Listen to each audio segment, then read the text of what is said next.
Bem-vindos, amantes de histórias épicas e jornadas de superação. Hoje, vamos abrir as páginas de um dos livros mais belos e atemporais da Bíblia, o livro de Ruth. Preparem-se para ser transportados no tempo, para uma época de grandes desafios e de fé inabalável. Mais do que uma simples narrativa, esta é uma jornada sobre perdas, lealdade e a providência que tece destinos de forma misteriosa. Se você é apaixonado por histórias que transformam a dor em esperança e revelam a mão do destino, inscreva-se agora para não perder nenhum capítulo desta incrível saga. Transportemo-nos para um tempo de grande turbulência em Israel, durante o período dos juízes. Uma fome terrível assola as terras de Belém de Judá, a casa do pão. É nesse cenário desolador que a família de Elimeleque é forçada a tomar uma decisão drástica.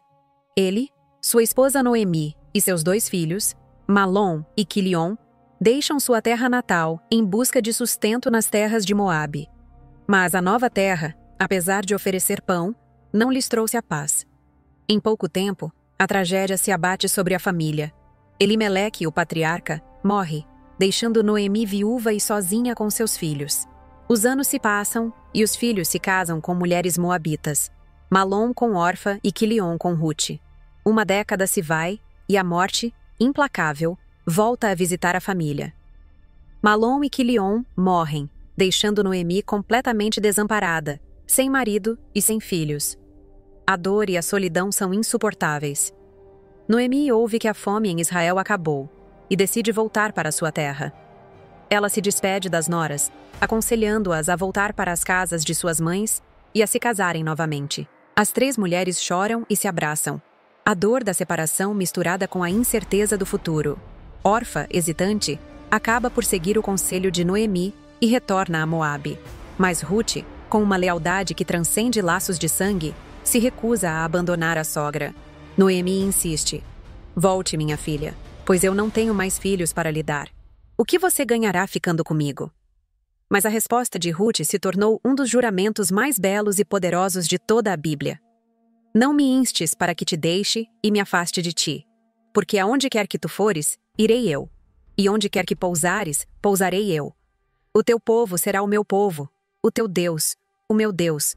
Onde quer que morreres, morrerei eu, e ali serei sepultada. E se isto acontecesse com você, você faria? Coloque agora nos comentários qual seria a sua reação. O Senhor me faça assim, e outro tanto, se outra coisa que não a morte me separar de ti." Diante de tamanha determinação, Noemi desiste de convencê-la. E assim, as 2, a viúva e a nora moabita, partem juntas para Belém. Quando chegam à cidade, a notícia se espalha rapidamente.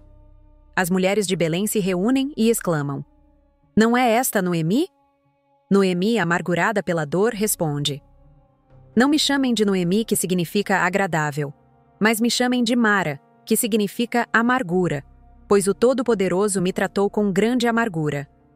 As 2 mulheres chegam a Belém no início da colheita da cevada. Noemi, agora chamada de Mara, e sua nora estrangeira Ruth estão desamparadas e sem recursos em uma terra onde a cultura e os costumes são diferentes. Em meio aos campos dourados, elas precisam encontrar uma maneira de sobreviver. A história de Ruth, a moabita, está apenas começando. Noemi e Ruth, a estrangeira, chegaram a Belém no início da colheita da cevada.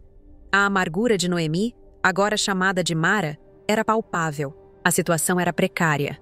Sem marido, sem filhos e sem terras, as 2 mulheres dependiam de algo que, à primeira vista, parecia incerto: a lei de Israel. Para os israelitas, a terra não era apenas um bem, mas uma herança familiar. Em meio a essa estrutura social e religiosa, havia uma lei de generosidade para com os necessitados. Os lavradores eram instruídos a deixar as espigas que caíam no chão e os cantos de seus campos para que os pobres, os estrangeiros e as viúvas pudessem colher e se sustentar. Essa prática era conhecida como respigar. Ruth, com uma determinação silenciosa, se aproxima de Noemi e faz uma proposta: "Deixa-me ir ao campo a apanhar espigas atrás daquele que me favorecer." Noemi, vendo na iniciativa da nora um raio de esperança, consente: "Vai, minha filha." E Ruth, a moabita, sai. Seu destino parecia incerto, mas a providência divina estava em ação. Ela, por acaso, chega a um campo que pertencia a Boaz, um homem rico, de grande influência e que era parente de Elimeleque, o falecido marido de Noemi. O destino a colocou no lugar certo. Boaz chega ao seu campo e saúda os seus ceifeiros. O Senhor seja convosco. Eles respondem: O Senhor te abençoe. Seus olhos então se fixam em Rute, a jovem que trabalhava diligentemente, curvada, apanhando as espigas. Ele pergunta ao seu servo: De quem é esta jovem? O servo responde, explicando que ela era a moabita que havia voltado com Noemi. Impressionado pela sua dedicação, Boaz se aproxima de Rute e fala com ela, demonstrando uma bondade incomum. Não vás a outro campo a respigar, nem te afastes daqui, mas ajunta-te com as minhas servas. Os meus olhos estarão sobre o campo em que estiverem ceifando. E quando tiveres sede, vai aos vasos, e bebe da água que os meus moços tirarem. Rute, surpresa e grata, se ajoelha e pergunta: Por que achaste graça aos teus olhos, para que faças caso de mim, sendo eu estrangeira? Boaz lhe explica que soube de tudo o que ela fez por sua sogra, Noemi, após a morte de seu marido. O Senhor te recompense o teu feito, e seja cumprida a tua recompensa do Senhor Deus de Israel, debaixo de cujas asas te vieste abrigar. Boaz não para por aí. Ele a convida a se alimentar com os seus ceifeiros e ordena a seus servos que a tratem com generosidade. No final do dia, Rute volta para casa com uma quantidade extraordinária de cevada, cerca de 1 efa. Ao chegar em casa, Rute conta a Noemi sobre a bondade de Boaz. O rosto de Noemi se ilumina. Ela reconhece o nome e exclama: Bendito seja o Senhor! Este homem é um de nossos parentes, um de nossos resgatadores. A narrativa, então, nos deixa em um ponto de virada. A providência divina agiu através da bondade de um homem, e a esperança de um futuro para Rute e Noemi surge no horizonte. A questão agora é: qual é o verdadeiro papel de um resgatador? E o que isso significa para as duas mulheres? O sucesso de Rute no campo de Boaz era inegável. Ela trabalhou arduamente durante toda a colheita, e a providência de Boaz garantiu que elas não passassem fome. Mas a mente de Noemi não podia se contentar apenas com o sustento diário. O status de viúva e estrangeira de Rute a tornava vulnerável, e Noemi, com a sabedoria da experiência, sabia que precisava assegurar um futuro seguro e duradouro para sua nora. A tradição israelita oferecia uma solução: a figura do Goel, ou resgatador. Este era o parente mais próximo com a responsabilidade de resgatar o patrimônio e a linhagem da família de seu falecido parente. E Boaz, como um parente de Elimeleque, era um desses resgatadores. Noemi, então, elabora um plano audacioso, mas que se baseia na tradição e na honra. Ela chama Rute e a instrui com detalhes precisos. Minha filha, não devo eu buscar um descanso para ti, para que te vá bem?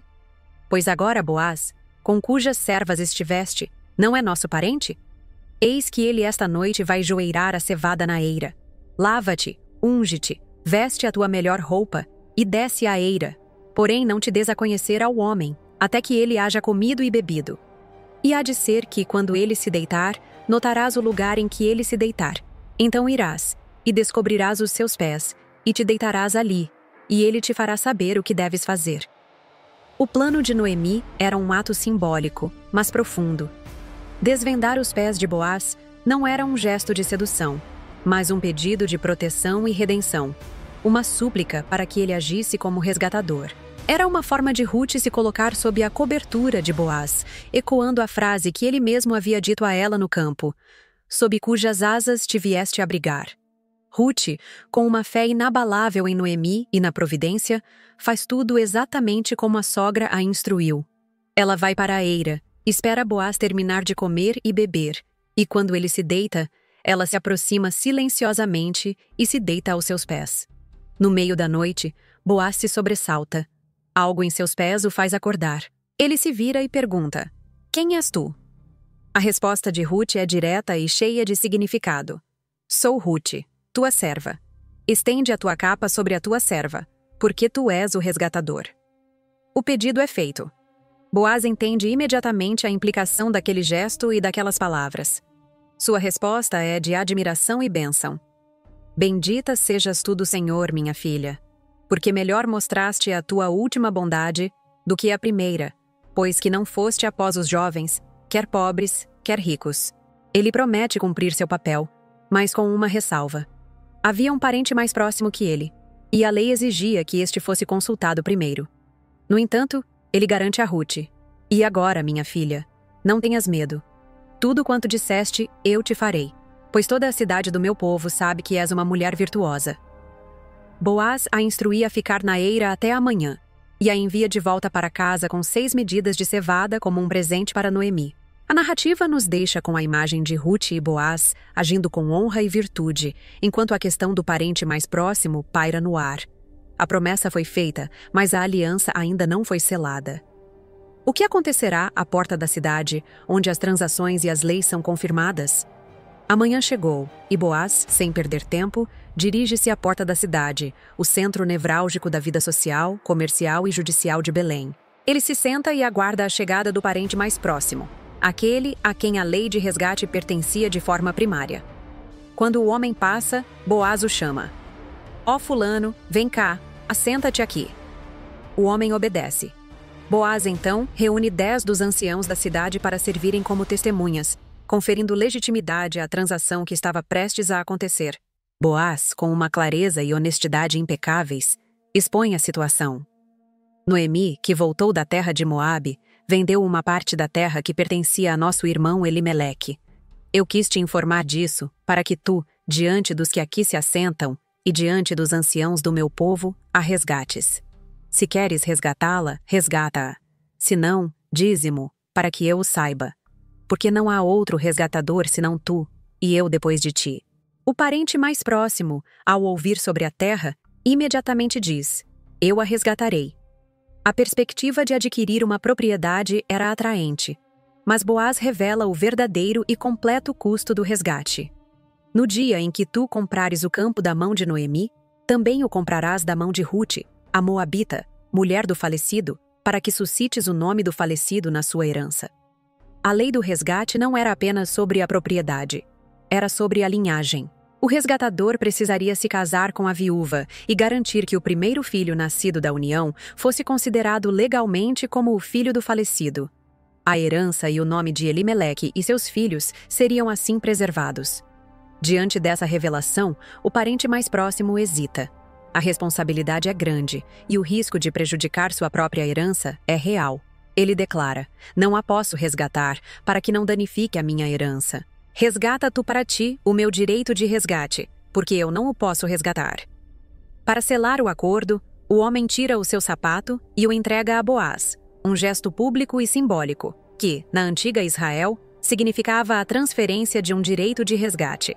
Com as testemunhas presentes, Boaz então declara solenemente: "Vós sois hoje testemunhas de que comprei da mão de Noemi tudo o que era de Elimeleque, de Quilion e de Malom, e de que também a Ruth, a moabita, mulher de Malom, tomei para minha mulher, para suscitar o nome do falecido na sua herança, para que o nome do falecido não seja desarraigado dentre seus irmãos, e da porta do seu lugar." A multidão e os anciãos na porta da cidade abençoam Boaz e Ruth, comparando-a a Raquel e Lia, as matriarcas de Israel, e profetizando que sua descendência seria grandiosa, como a de Pérez, o ancestral de Judá. Boaz se casa com Ruth, e a história atinge seu ponto culminante com o nascimento de seu filho, a quem as mulheres de Belém chamam de Obed. Noemi, a mulher que retornou amargurada, segura a criança em seus braços, seu luto transformado em alegria. E a narrativa termina com a genealogia que conecta o recém-nascido ao rei Davi e, mais tarde, ao Messias. Obed gerou a Jessé, e Jessé gerou a Davi. A jornada de uma mulher moabita, que começou com a perda e a amargura, termina com a redenção, o restabelecimento da linhagem e a entrada na história da salvação de Israel, um testemunho do poder da fidelidade e da providência. A narrativa de Ruth é muito mais do que a história de uma viúva e sua sogra. É um testemunho atemporal sobre a importância de escolhas virtuosas, da bondade humana e, acima de tudo, da providência que guia o caminho dos justos. Noemi, a mulher que retornou de Moabe com o coração amargurado, viu sua vida ser completamente restaurada. Ruth, a estrangeira que se tornou leal, Não apenas encontrou um lar e um marido, mas se tornou a bisavó do rei Davi, garantindo um lugar de honra na história de Israel e na genealogia de Jesus. A sua vida não foi apenas uma história de sobrevivência, mas uma história de redenção. Ela nos mostra que, mesmo em tempos de grande dificuldade e incerteza, a fé e a bondade podem abrir portas para um futuro promissor, cumprindo um propósito maior do que podemos imaginar. Se você se sentiu inspirado por esta jornada de fé, lealdade e providência, inscreva-se para receber mais narrativas como esta. Juntos, podemos continuar a explorar as histórias que moldaram a fé e a cultura de uma das mais ricas tradições da humanidade. Qual outra história você gostaria de mergulhar a fundo?